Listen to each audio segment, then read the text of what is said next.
Hi, guys.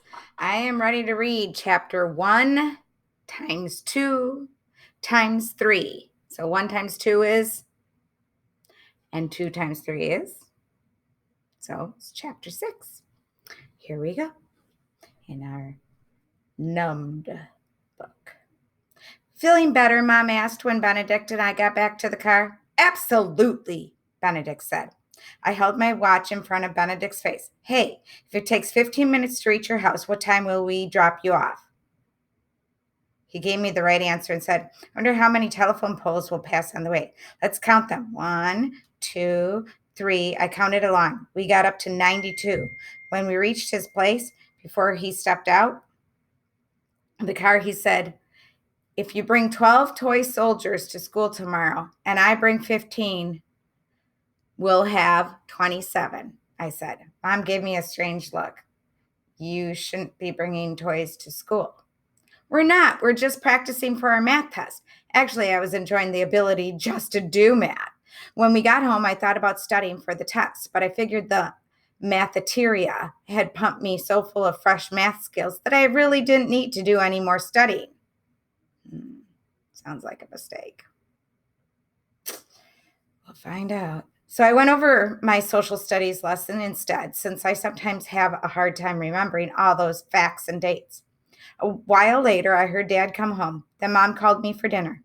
My nose told me the good news even before I joined my parents and my little sister Kaylee at the table. It was takeout night. Dad had picked up chicken wings from Dingy Wingy,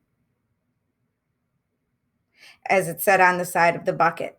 This was the 30-piece family pack. Dad took the tongs, grabbed a wing, and dropped it on his plate.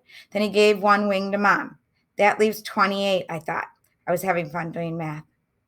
Now you can divide the rest evenly, Dad handed me the tongs. I heard you didn't keep your mother waiting at the mall. Good for you. You can take your first share, Logan. I reached toward the wings. Then I froze. So what do you think happened? They went in the give and the takeaway room, but what are they missing? I kind of paused as I held the tongs. Go ahead, Logan, Mom said. Sure. I stared at the bucket. There were 28 wings. I knew that. And there were 4 people at the table, but I had no idea what my share was. I could add and subtract without trouble. If I took a wing, there would be 27 left in the bucket. If I took 5 wings, there'd be 23. If Mom put hers back with the 28, there'd be 29. But I didn't see how adding and subtracting could help me figure out my share. Is there a problem? Mom said. As one part of my brain was telling me I should pretend there was an emergency and make a sudden dash for the bathroom, another part was actually thinking about math. I realized subtraction couldn't help me as long as I got everyone to play along. We should take turns. That's fair. I plucked one wing from the bucket, then passed the tongs to Kaylee. Yay, Kaylee said as she grabbed a wing. This will be fun. We went around the table, taking one wing at a time until they were all gone. I counted the wings on my plate. I had 7 of them. So that was my fair share out of 28 pieces. But I had no idea why. Even worse, I didn't know why, if that makes any sense. I ate the wings along with the green beans, mashed potatoes, and salad. Nothing tasted very good. All the food seemed to sit in my stomach like pieces of brick. You ever felt like that? When you're upset about something? As soon as we finished dinner, I ran for the phone and called Benedict. Benedict, we still have a problem, I said.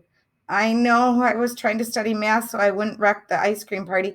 All this multiplying and dividing stuff doesn't make any sense. I really don't understand how fractions work either. I'll bet we're still part numbed. I thought back to the matheteria. There was a door on each side of the room, remember? We went into the give and take room. I guess it was just for adding and subtracting. The other room must be for multiplication and division. We need to go back, Benedict said. They're closed. We'll have to wait until tomorrow. School isn't going to be fun, he said. I have a terrible feeling you're right. After I hung up the phone, I took out my math book to see for myself how bad it was. Just like Benedict, All I knew how to do was add and subtract. If I had to take my share of anything tomorrow or figure out a fraction, I'd be in big trouble. That's the end of chapter 6. Tomorrow is chapter. Can you come up with other ways to name this chapter? Try finding 3 other ways to have a 2-step or a 3-step problem to come up with the number 7. All right. We'll see.